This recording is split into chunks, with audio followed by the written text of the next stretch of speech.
And Oh, good afternoon, everyone. We're going to get started today. Thanks for your patience with our hybrid setup. It's my great pleasure to introduce in person Dr. Michael Hoffman. Been trying to get him to Madison for 2 or 3 years now, so I'm extremely excited that it happened. Dr. Hoffman is a senior scientist at the Princess Margaret Cancer Center, also an associate professor in the departments of medical biophysics and computer science at the University of Toronto, and an affiliate of the Vector Institute, also in Toronto. And very generally, his research group focuses on machine learning methods for functional genomics and epigenomics. So an early example of this work that he's quite well known for was Segue, an unsupervised learning method for analyzing functional genomic data along a genome, segmenting the genome based on interpretable learned assignments or genomic states from ChIP-seq, methylation, and so forth, epigenomic data. So in addition to carrying out that line of work, he's also done some great work with cell-free DNA methylation, predicting transcription factor binding, applications in cancer that we'll get to hear about a bit today. And beyond all of his really strong research, Dr. Hoffman has also been a really important thought leader in both the bioinformatics and the genomics communities. So if you look at his publications, there's some really strong work on reproducibility in machine learning and some important failures in those cases in high-profile work over the years. How to document software, best practices for data sharing, which are on a lot of our minds right now as the NIH finally starts to require more data sharing. So he's written about this and thought about this, and we can learn from him. He's also written about genomics file formats and some interesting thoughts on how to take advantage of special coprocessors and IBM mainframes for accelerating bioinformatics software. So I personally have taken a lot of inspiration from his writings and thoughts there. And as a bit of business for those of us in the room, today there is a tornado drill warning in about 10 minutes in Wisconsin. So if you hear the outside sirens, do not panic. That is planned. It's a test of the system. If you don't, we'll just carry on as normally. And today, Dr. Hoffman will be talking to us about predicting transcription factor binding and the effects of viral integration. So the floor is yours. Thank you very much, Tony. Thank you so much for the invitation. It's my pleasure to finally get here after 3 years, and I think this may be the second or third time we've tried to reschedule this, and I've really been glad I could get here in person and have the fried cheese curds, and it has been great. Also, thank you for the introduction. No one has ever non-ironically called me a thought leader during an introduction before, and I think that record continues today. So I'm going to talk today about predicting transcription factor binding and the effects of viral integration. There's my Twitter. You can feel free to live tweet this talk, put it on your other social media, LinkedIn, my favorite write-only social network. You can live TikTok my talk. No one has done that yet. If you want to be an innovator, that's where you should go. Okay, I don't have any competing interests for this talk. So as mentioned, I'm going to talk about a couple of different things today, a couple of different projects. Both of them are actually from a recently graduated brilliant PhD student in my lab, Miran Karimzadeh. First, we're going to talk about predicting transcription factor binding by learning from the transcriptome. I guess I can take the mask off, can't I? That might make things easier. Okay, so something that is of a lot of interest to me is this technique ChIP-seq, which stands for chromatin immunoprecipitation sequencing. And I know many people in the audience are familiar with ChIP-seq, but please bear with me as I give a really brief explanation of it. ChIP-seq is a way of finding which of several thousand different transcription factors, chromatin regulators, other epigenome modifiers occur at different parts of genomic DNA in different location in a population of cells. And the way that ChIP-seq works is you have some antibody against some protein of interest. You take your DNA chromatin, you fragment it and you pull down with that antibody bits of DNA that have the protein or whatever of interest you're looking for. You purify the DNA, resulting in just fragments, and then you sequence the fragments of DNA, which gets you a map. So, people are very interested in next generation sequencing, which has been around since my PhD, which was not super recent. So I call it last generation sequencing. I think high throughput sequencing is a better name for it.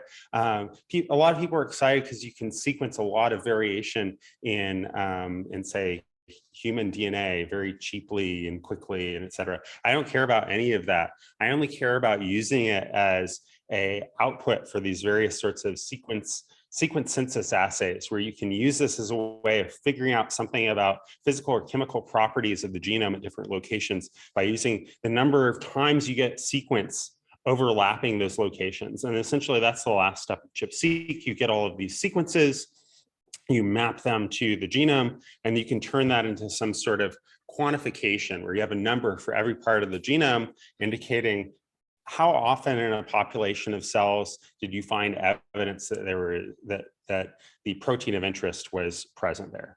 Okay, so ChIP-seq is great. It can tell you a lot of things about which transcription factors or histone modifications or other interesting proteins are. The downside is that you have to have a lot of cells to do it, right? So you need 1 million to 100 million cells to do ChIP-seq, and I'm at a cancer center. We're interested in developing things for cancer patients. This is the order of magnitude. To do this, you need immortalized cell lines, right? This isn't something that you're necessarily going to get from a cancer patient, but you can get samples from them. That is one of the nice things about working in cancer, is people are very happy to give up these sample of the thing of interest because they want it out of their body, right? So people are happy to let you, cut out a bit of cancerous tumor out of their body. And then there are other techniques that you can do that require far fewer cells, things like RNA-seq, things like DNA-seq, things like ATAC-seq. By the way, all of these were determined using Cunningham's law. Does anyone here know what that is? Not Tony. Not Tony. I said not Tony. Okay, so Cunningham's law is the principle that if you want to find the answer to a question on the internet, the easiest way is not to ask the question, but to post the wrong answer, right? So I wanted numbers for this slide and I couldn't find anything in reviews. So I asked my friends who actually do these techniques in the wet lab, I'm like, how many cells do I need for this?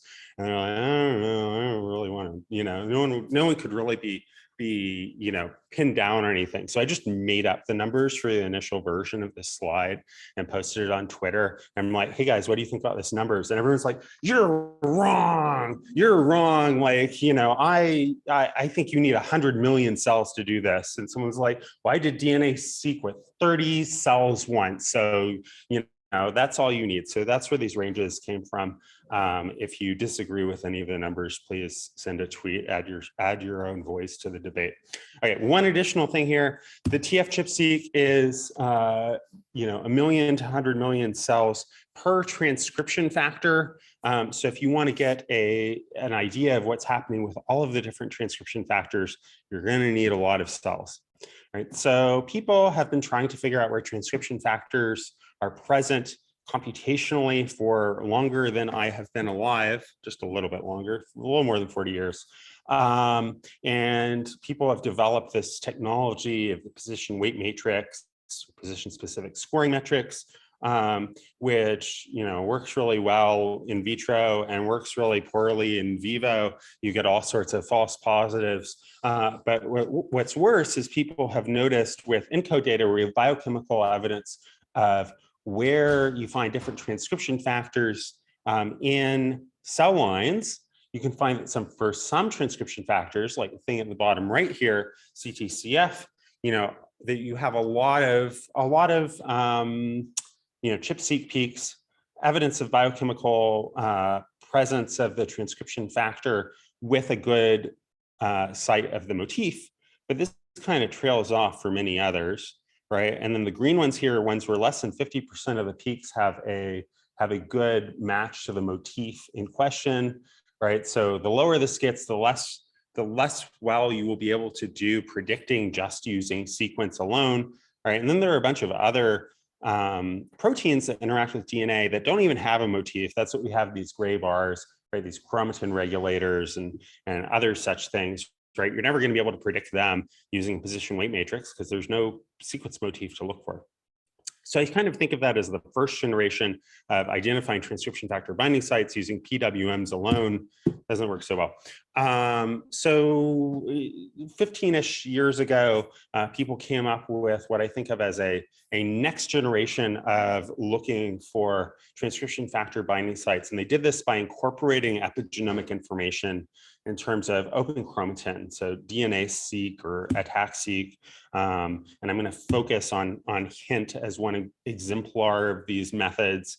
And the way this might work is that you look in attack-seq data, you look for this pattern, which is called an open chromatin footprint. And you see a big signal of open chromatin, and you see a region where the open chromatin just disappears entirely, right? And then if you compare that against a number of different position weight matrices, which is essentially what these sequence logos represent. In case you've ever seen one of these in a paper, there's a matrix underpinning them. If you have this pattern and you compare it against one of these position weight matrices, you can actually do a really good job of predicting where transcription factors are present. So this works really, really well in these places where you find this pattern. It doesn't work for the rest of the genome. We wanted to move forward. We wanted to do something that you could do for the whole rest of the genome, right? And there were two things that we decided to look at on our way to doing this. One is to use experimental evidence from ChIP-seq data in other cell types as part of making these predictions. So kind of a traditional way people have approached this problem is they will say, take training data from half the genome, say chromosomes 1 through 13, and then test on chromosomes 14 through 22 XY, right? And see how well they're able to predict the presence of some transcription factor on the remaining half of the genome from the first half of the genome in some cell type. This is actually not a really realistic scenario, right? I'm not going to do a ChIP-seq experiment and the sequencing core isn't going to call me up and say, oh, Dr. Hoffman, we're sorry, we lost your results for chromosome 13 through 22 and you're going to have to impute them, right? This isn't going to happen. It's never going to happen in the real world, right? So Tony was talking about some of my more lecture-y papers. One of the points in one of them is that, you need to make sure that what you're doing in a machine learning problem is a scenario that you'll find in the real world. The real world scenario here is that you are trying to do ChIP-seq in a cell type where you are not going to be able to do it otherwise because you aren't going to be able to get the number of cells, right? So kind of that scenario I put forward to you earlier. And when you're doing that, you can incorporate a repertoire of ChIP-seq data from other cell types as part of making your predictions. You don't have to hide that information from yourself. The other thing we wanted to do is learn the association between local transcription factor binding and global cellular state, in this case as measured by transcribed RNA. Right. I'm going to walk you through how we do this in our method virtual ChIP-seq. Bear with me because it is a little complicated, but we'll go through it step by step. So basically, here's an example where we have 10 different cell types, right? And we have ChIP-seq signal along 4 regions of chromosome 5 here. And for each one of these cell types along the columns, you have rows that are each 100 base pair bends, and they're black where there's some sort of signal on that cell line. Then up here, we have the same 10 cell types now on the rows instead of the columns, right? And we're going to look at 5,000 different genes so that you can actually see something. I'm only showing you, a small fraction of those genes, including those at the beginning and the end sorted by variants. And you can see that, the pattern of which genes are transcribed is very different between these 10 different cell types. What we will do is we will make what we call a association matrix of using both of those 10 different cell types to key both of these original data matrices together and see whether for each 100 base pair bin, you can find a correlation with RNA-seq expression across these 5,000 different genes. So the 5,000 genes are the genes with the most variance across the 20,000 genes that you might look for. Just makes things a little bit easier for us. And in this case, we will show a value where the p-value of the correlation is less than or equal to 0.1. So it's only significant correlations. So one point to make is that this is global gene expression. These 5,000 genes are across the whole genome. They do not have anything to do with the specific regions we are looking at here on chromosome 5. Okay, so now that you have this association matrix, the problem is we have an 11th cell type. We don't know what the ChIP-seq signal is on the 11th cell type.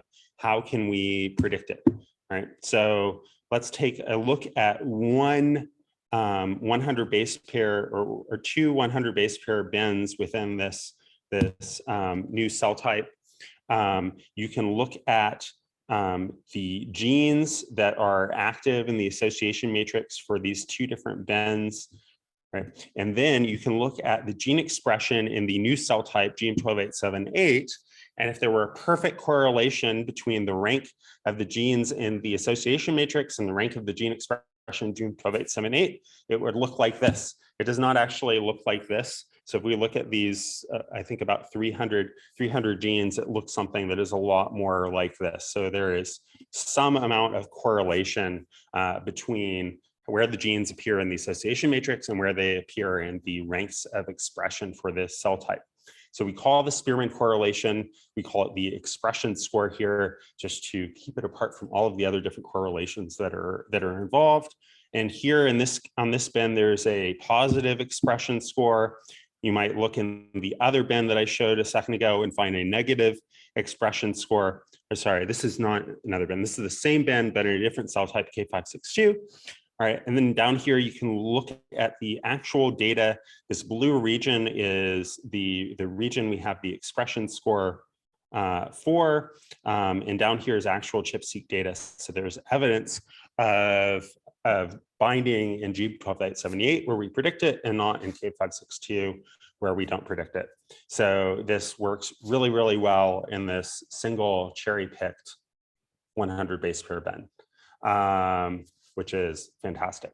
But it's not something we were going to try across the whole genome. Instead, it is one of several pieces of information that we are going to try to combine together, right? So we're going to add expression score, we're going to add information about open chromatin, information about whether genome is conserved, position weight matrix, sequence motif scores, and then finally, when I told you about what we're going to do to go forward, the go forward principle number one, which is the number of other cell types where there's transcription factor binding at this position, right? From our reference panel of cell types. And to me, the way I think of this information is essentially it is all of the other cell types or none of the other cell types or some of the other cell types. This is kind of the thing that's going to be fed into our machine learning model and is actually extremely useful for predicting whether it's going to have presence in another cell type, our new test cell type of interest. Right, so we combine all of these things into the simplest possible architecture for a neural network, a fully connected multi-layer perceptron, and we do a sort of nested train-tune split apart from our test set, where we try a number of different hyperparameters and then report the performance on the test set that have been held out the whole time. All right, a brief interlude to talk about assessing performance. People often like to, when looking at these problems, to look at the receiver operating characteristic curve or ROC curve, which is a way of comparing across the scoring classifier true positive rate against false positive rate. For these sorts of problems, though, in genomics, where there's a really high true negative rate, I think precision recall analysis is a much better way of looking at this. And I'll show you an example of why this is with our own data. So these are the predictions of 3 of our models, EZH2, CTCF, and JUND. Right, and we see the EZH2, we have area under RC curve of 0.998. So this is almost perfect, right? It would even round to 1.0 or 1.00. And pretty good for these other things, right? That all looks great. This is the sort of thing you want to see in your machine learning paper. If instead of looking at true positive rate versus false positive rate, you look at recall, which is the same thing as true positive rate, against precision, things look a lot worse, right? So CTCF, which was previously pretty good, it's still pretty good. It's 0.843 ROC. That's as good as it's going to get. These things always work better for CTCF. Any sort of analysis you see where people say in the literature, we can do this, and here's CTCF as our example, you should never believe that they'll be able to do it for anything else, because CTCF is just a really special transcription factor. JUND works kind of okay. EZH2 is horrible. EZH2, area under the precision recall curve, which goes between 0 and 1, it's 0.003. It actually performs worse than a random baseline. Yet over here in ROC space, it had a performance of 1.00 in terms of area in our ROC space. The reason for this is because ROC analysis includes a true negative in the denominator. And when you are working in looking at genomic regions, right, often you're going to have huge numbers of things that appear to be true negative. So it really, boosts the apparent performance of a lot of classifiers that act on the genome and mean that it is not sometimes super useful. So from here on, we're going to show you performance in terms of area under the precision recall curve, AAPR. This is the sort of data that goes into our classifier. So we have a number of rows. Each row is a 200 base pair bin from a particular cell type. So we repeat the same 200 base pair bin for multiple cell types. There are a series of columns that are specific to that region, which again are repeated for the 4 different cell types. And then there's a series of columns that are specific to that cell type. So this is the cell type specific stuff like the expression score, attack-seq or DNA-seq score, right? And then a couple of integrative methods that take attack-seq and maybe PWM and produce some score of their own that we then incorporate in the input here. And we decided to look at which of these features going in here were more or less important. And so we train these cell types, validate in these other cell types. And basically what we do is we have the original method here in this first column with all of these features used. And then we do a ablation study where we drop out some of the features, right? And then we look at the drop in area under the precision recall curve. And basically what you can see here for CTCF is that the most important things are expression score and ChIP-seq. And if you miss the combination of expression score and ChIP-seq, you do even worse, right? So no one's pointing out that I just told you not to trust any results where people say things based on CTCF. Yeah, I know you were thinking it. No credit for thinking it only though. So I will say that in this case, this is something that really seems to fit for most of the transcription factors or other DNA binding proteins that we looked at. In fact, here is a summary of how often excluding these things improves or decreases performance. ChIP-seq and expression score together, if we got rid of them, it always made the performance worse, right? One interesting thing is that sequence motifs, sometimes they help the model, and actually in some cases having sequence motifs seem to make the model perform worse on held out validation data, right? So there are some transcription factors for which having the sequence motif can actually potentially cause some sort of overfitting problem. And these final 2 integrative methods didn't really seem to be super useful. We don't think that's because they aren't good methods. We think it's because most of the signal in those methods derives from the attack-seq data, which we are incorporating in directly here, right? So we made a new version of the model where we got rid of those integrative methods and just had the raw data going into it. And then we assessed the performance on some held out cell types, and I divide the performance, the different transcription factors here to basically 3 different categories. There's a few where area under the precision recall curve is greater than 0.5, which I think is, historically really quite good for this problem. I haven't seen a whole lot in this region for this problem, but that's for these particular transcription factors. Then there's a series for which our performance, I'd say, is okay. I certainly wouldn't want to make a bet about patient care based on them, but if you were deciding on, say, how to prioritize running certain assays in the lab, I would do this rather than, just blinding yourself or using a PWM only based technique, which is a lot of what I see people doing. And then there's a set down at the end where our performance, I think, is really just poor, including, look at the second to last one, EZH2, the one for which we had an area under the ROC curve of 1.00, right? Don't use ROC for these problems. It's the lesson here. You can't trust anything from this prediction. So for 36 of the transcription factors, we set a threshold on Matthew's correlation coefficient and our held out cell types. And those are the ones that we have released to the public. I mean, it's all released to the public in sort of supplemental data, but these are the ones that we have put in a resource I'm going to show you in a moment. People may be interested in features, which features are important for the prediction of individual transcription factors, and these change by transcription factors. You can look and see, for example, that EZH, like EZH2, you have this red bar sticking out here, which means that there are EZH2, a lot of EZH2 sites where there's no genomic conservation, and you see this for some of the others, meaning that for a lot of the other correctly predicted sites for other transcription factors, genomic conservation seems to be important. You can see similar other things where you can see for some of them, even though the previous transcription factor binding in the reference cell type seems, like the most useful information, it is not something that is 100% essential for this model to make its predictions. It will still make good predictions in some places where that doesn't occur. So for those 36 transcription factors, we have taken 33 roadmap epigenomics data sets and used them to make predictions and made those predictions available for use on the UCSC Genome Browser and elsewhere.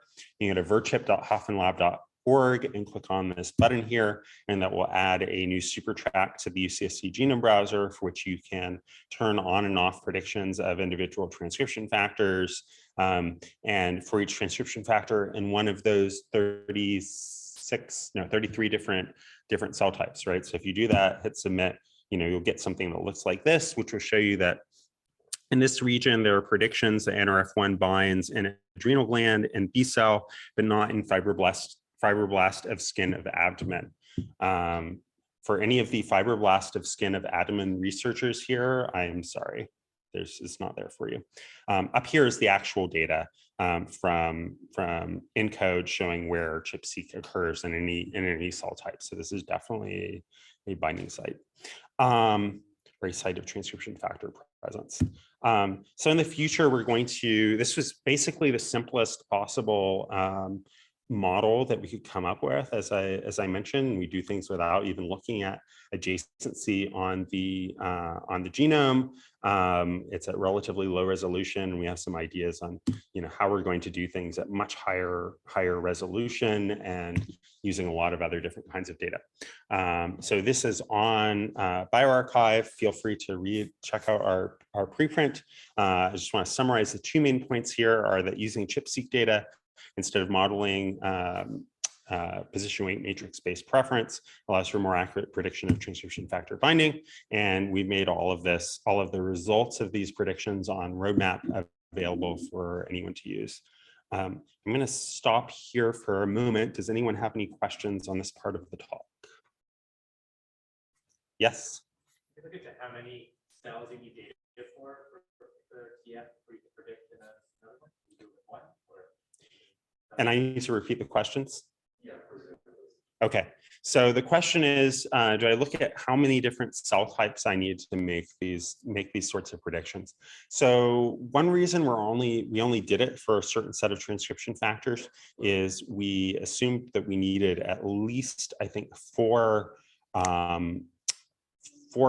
cell types, essentially 3 for training, and then one is a tuning cell type, because we search over all of those different hyperparameters. We need to have a held out cell type to do that, and then you can test it on a 5th cell type. So I think you need a few, but most of these cases we don't have very many.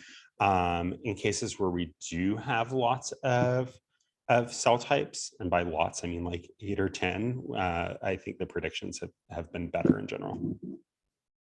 Any other questions right now? Yes.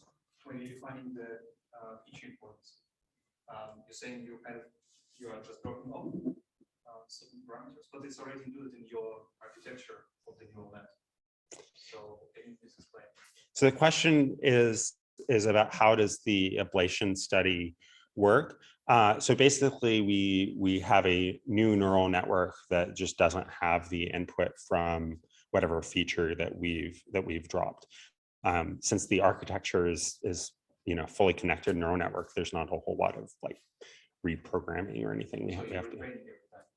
Yes. So that's with retraining. Maybe shuffling also can be good. Shuffling. Yeah, shuffling of certain channel. Yeah, I'll have to think about that some more. All right, let me move on to the next part of the talk, and if you have more questions about this first part afterwards, feel free to ask those too. So this is something completely different, but is also work that was done by Miran, and it's all about human papillomavirus. So human papillomavirus is an interesting virus. Lots of people have had human papillomavirus infections. It's important for cervical cancer, for head and neck squamous carcinoma, and also causes a lot of skin warts. HPV has about 8,000 base pair genome, and there are 2 classes of genes: these E or early genes, and these L or late genes. And the canonical pathway by which HPV induces tumorigenesis is that these early genes are activated, especially starting with E6 and E7, and those cause the activation of the other early genes, and those cause the late activation of the late genes, and then that causes all sorts of bad stuff to occur. Right. So my student Miran was looking at Cancer Genome Atlas TCGA data for cervical carcinoma samples and head and neck carcinoma samples, and was noticing that in a fair number of these samples, there's actually quite low expression of E6 and E7 expression, and started wondering, whether there were other factors, other ways that HPV might be promoting tumorigenesis.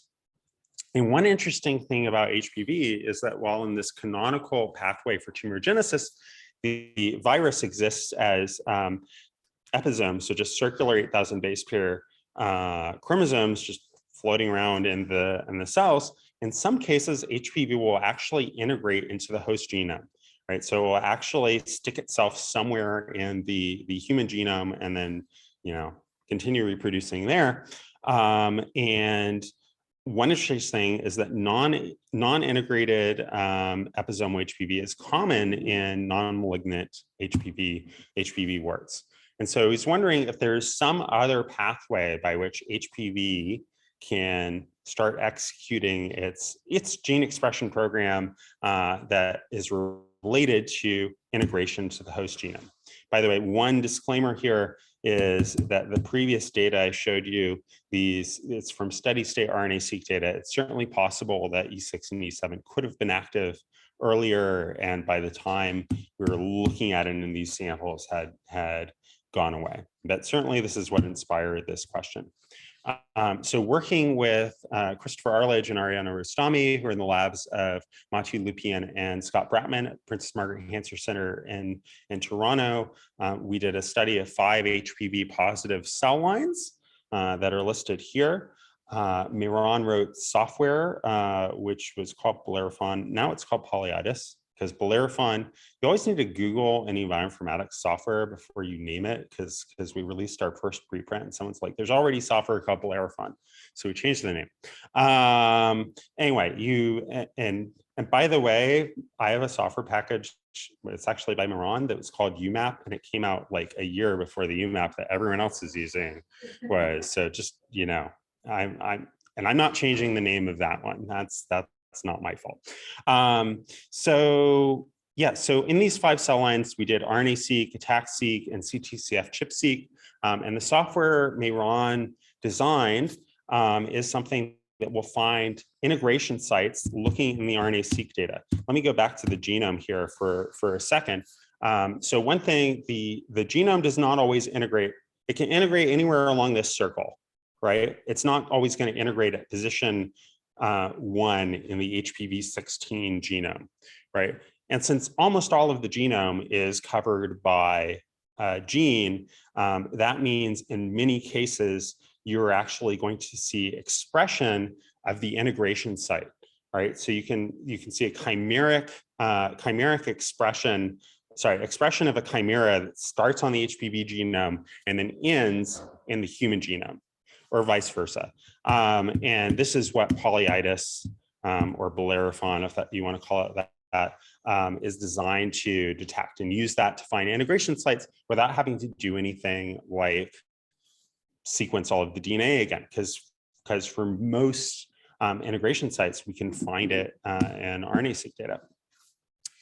So in almost all integration sites of the five cell lines, we noticed a strong RNA-seq signal around where the integration site was, even if it was in a gene desert in other samples, right? So here's one example on chromosome 20, where in HMS01, there's an integration site where this red dashed line is, right? And you see some big gene expression here, and in these other cell types, which are also HPV integrators just elsewhere in the genome, you don't have any signal, right? Another interesting thing about HPV is that there is a strong CTCF binding site in the middle of most HPV strains, right? So HPV16, the one we're looking at a lot here, all of these other ones, a few HPV strains don't actually have a good CTCF binding site, like HPV73 doesn't have that, right? So we thought this might have something to do with a mechanism for how HPV integration might interfere with gene regulation. And that's one reason why we wanted to do the ChIP-seq for these samples. So we can do ChIP-seq and map that back to the HPV genome, and then find in most of these cases, there's a big peak in all 5 of these cell lines. In some of them, there seems to be what looks like CTCF presence all across the HPV genome, and some of them it appears to be more localized. All right, so let's look at how open chromatin changes near one of these integration sites. So this red dashed line indicates where the integration site is on chromosome 20. Right? And then I'm going to show you all of the regions that are ATAC-seq peaks in any one of the 5 cell types. That becomes a column in this diagram, right? And we'll look at all 5 of the different cell types. HMS01 is the one under study here, right? And you can see probably by eye in a super scientific way that there seems to be more open chromatin, more signal in HMS01 around here than in the other ways. Don't worry, I'm not just going to eyeball it, but the human eye and visual cortex are amazing things for finding patterns, which is a plus and a minus. It's a plus because you can find these things, and it's a minus because you need to find other ways to verify that you've really found something interesting. We'll get to that later. I already told you about all of that. We did the same thing for CTCF as well in the same sorts of regions. You can see there are far fewer peaks in the same area than there are attacks for CTCF than there are for ATAC-seq. And in some of these cases, though, you can see like here are CTCF peaks that are either entirely specific to HMS01, which has this this nearby integration site, right? Or present in just HMSO1 and there's some signal in another one, but not many others. So these are the ones where you see a big red signal and this difference to extreme value summation at the bottom. The blue is where there's a big decrease in CTCF presence. So it was our hypothesis that this sort of thing might lead to changes in gene expression. This is something we have definitely seen. You can see for each one of these cell types, here is an example of a gene near an integration cell type where there is far higher expression in that gene near the integration site than the other 4 cell types, right? You can see in all of these, and we can summarize this over all of the different integration sites that we looked at. So there are 3 of these cell lines, SCCO90, no, just 2 of them, SCCO90 and HMSO1 have 1 integration site each. CHA has 2, CASCI and 93VU 147T have several integration sites. And we can look at all of these and look at genes that are nearby the integration site. This is in either direction because we don't actually have the integration site oriented in any interesting way. And you can look at the gene and how, whether it changes in expression more than 2-fold from all of the other cell types that we've looked at where you don't have HBV integration there. And you see a lot of outlier expression nearby these integration sites, right? Is this something that is specific just to integration in general? But to look at that, we compared with Epstein-Barr virus, which is something that probably almost everyone has integrated into their genome in one place or another. And one thing that we can see is that there are a lot of significant changes in RNA-seq, ATAC-seq, CTCF, ChIP-seq, close to HPV integration sites, but you see a lot less of that near Epstein-Barr virus integration sites. So this is something that we think is mainly related to the CTCF element within the HPV genome here. So one other thing, I said we weren't just going to eyeball this, is we can look at this for all of the sort of transcriptome, all of the epigenome and transcriptome changes. You see at a number of different windows nearby the HPV integration sites. So looking only at the orange box plots here, you can see ATAC-seq, CTCF-seq, and CTCF ChIP-seq and RNA-seq at 0 to 1,000 base pairs from the integration site, 1,000 to 10,000 base pairs, 10,000 to 100,000 base pairs away, right? And then things further than 100,000 base pairs away. What you can see is there are big changes in gene expression nearby, but those go away when you look further away. And in order to avoid fooling ourselves, one thing we did was a shuffling approach where we took the integration sites and we shuffled which cell type we identified them with, and then saw whether we could find the same sort of pattern. And in general, we see null or even negative patterns, which is kind of a effect, I think, of the small number of cell types that we have been looking at. One other thing that is of interest, it's hard to look at it much here on this slide, but this is something in the preprint. One thing that we looked at is the sorts of genes we find nearby, because these are in TCGA, where we find evidence of integration sites from our polyitis analysis, what sort of genes do we find nearby? Thinking maybe there is some sort of selective effect for these genes. And in general, they are genes that seem to have be essential to cancer, according to another analysis called Project Achilles, where they did lots of experiments to look at which genes are actually essential for different kinds of cancer.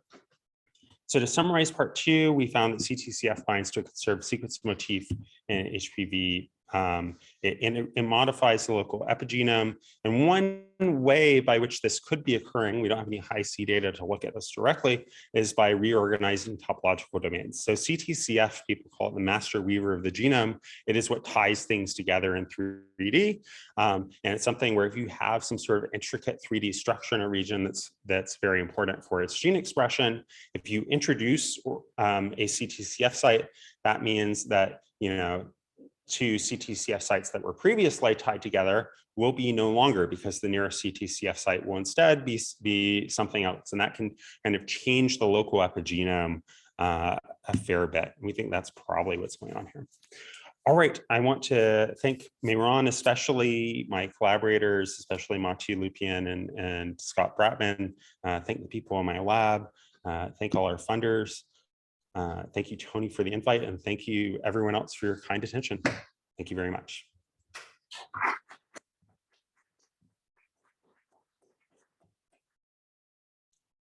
Any other questions? Yes. So in HeLa cell line, when it's like deeply sequenced genome, we're able to kind of to map allele-specific mutations and like to lump the chromosomes. And I also found out there's an integration of HPV in front of the big protein, and this was probably the reason of the concept of phosphorylates. Really interesting. And the thing is that what was really cool is we're able to see overexpression of the specific allele. So which was kind of on the chromosome where it's like virus integrated. So the question is, did you look at the allele specific expression in regard to the HPV integration? So to summarize the first part for those on Zoom, it was said that in HeLa there is a HPV integration site on one chromosome, one allele of a chromosome pair near MYC, and that you can see evidence that it's allele specific. And did we look at anything? We look at allele specificity here in our analysis. We did try to do a phasing analysis where we use this sort of information. I don't remember. Let me see if I have any of that here to show you. I don't think I do. It didn't make it into the paper because in the end, we couldn't actually phase most of the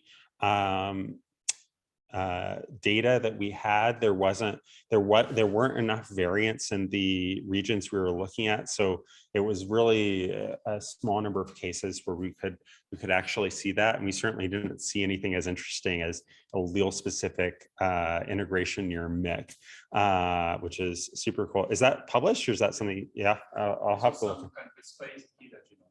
That's cool. Yeah, I'll need to look into that. So we did look at that, but unfortunately, there's not really enough to see there for us to include it in the paper.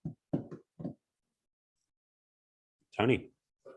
I'm curious if you've gone back to those TCGA samples that you showed us early on, where there seemed to be evidence of E6, E7 expression versus those there was low expression, maybe HPV integration.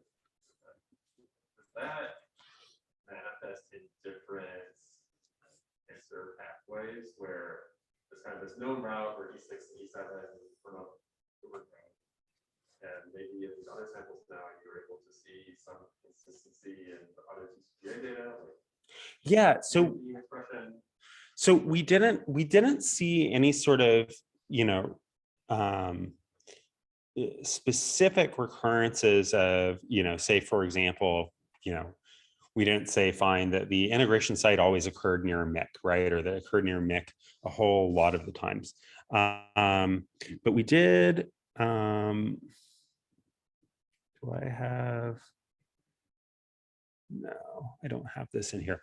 But we did this essentiality analysis, which is essentially, no pun intended, is a way of kind of getting at that question in another way. So what Project Achilles did is some experiments where they affected the expression of various genes and saw whether that allowed a tumor to survive. And in the end, essentially, they get a matrix of genes and a score for how important they are for cancer. And basically, what we have found is that in these patient samples where there is integrated HPV, it happens way more often than in shuffled controls that that the integration site is near something with a high essentiality to cancer score.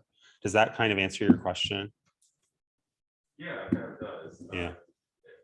And I was also interested in some of the HPV positive TCGA samples. If this explains why some of those samples might be less reflective of the classic HPV positive behaviors in terms of outcomes and what the cell space look like.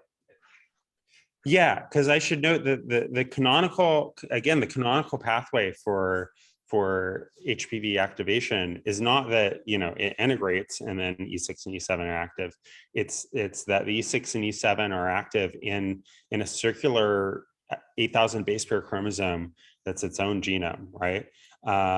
So when things are integrating, I feel like it's quite likely that something else is going on, or, you know, I'm not sure that we would see the integration that much. It seems like kind of a weird side effect to have for something with such an efficient genome, right? Where so much stuff has been knocked out of it, that the integration might be essential for more than just a way of continuing on the production of the genome.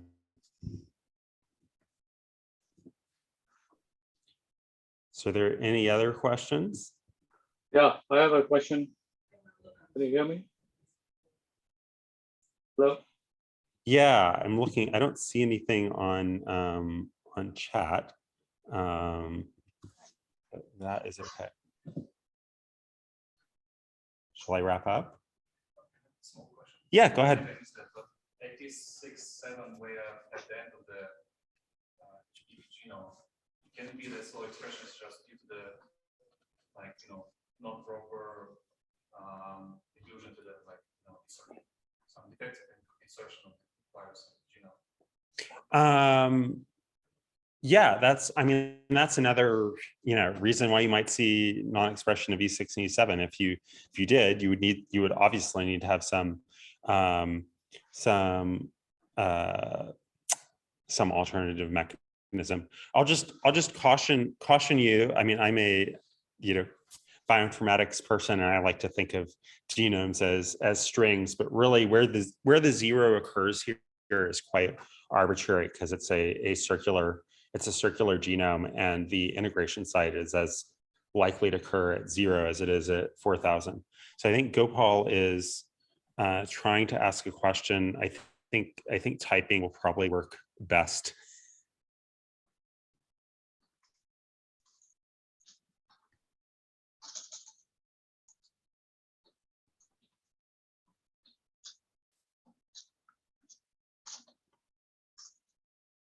Anyone else have any questions? Can you help with that? Yes.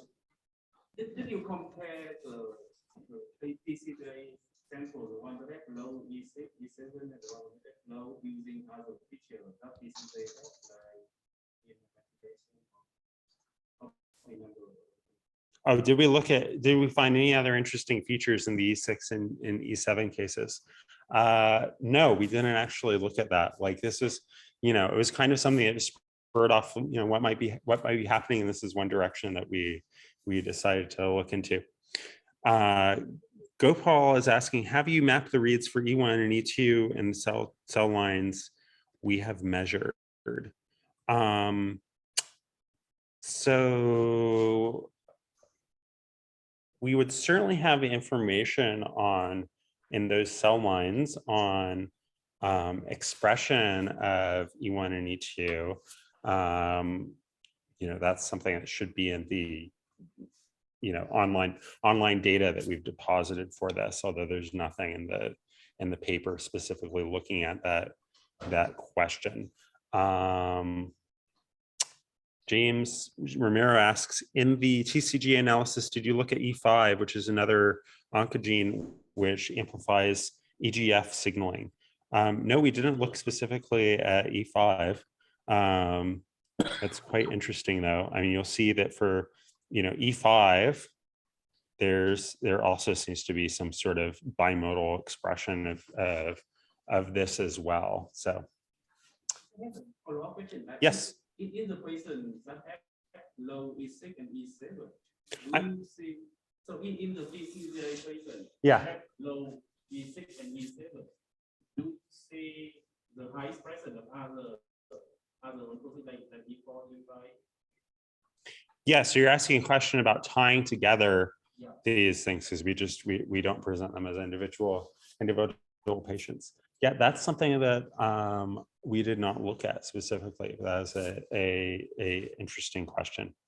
It's worth pointing out that the cell lines where we looked at with these integration sites, they actually don't have low E6 and E7. They're what you have over here on the left. Yet, you know, the fact that we were able to find behaviors that change near the integration sites that are different for these other 4 cell types that we compared against, even with them all having E6 and E7 integration sites, tends to me to lend some additional credence to this model.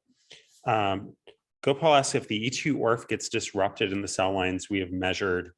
It probably did. I don't know essentially the way polyitis works is looking at chimeric ORFs, and I don't know to what extent they were E2 versus anything else, but that is a interesting question. I think one final question from Sundu is, if we look at being able to predict ChIP-seq from clinical samples, we will at best have whole genome sequencing. Do you think predicting RNA-seq based on existing trained models for clinical samples and then predicting transcription factor binding using the method you described will be a viable strategy?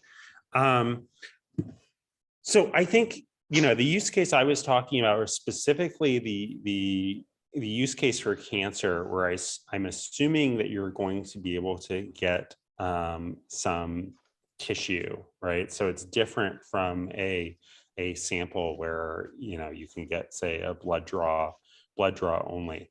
As for how viable this is, you know, nothing up there had perfect prediction. It's going to take a long time before we get there. But a lot of what I see people doing instead of using stuff like this is approaches where they say, just look at position weight matrix models, and you know, however good you think this is, I think is a lot better than just looking at this BWM models. So hopefully it will provide people trying to understand how gene regulation works in some patient sample with a more educated guess. Okay, I think it is 2:30, so I had better let everyone go. Thank you again. This has been a real pleasure.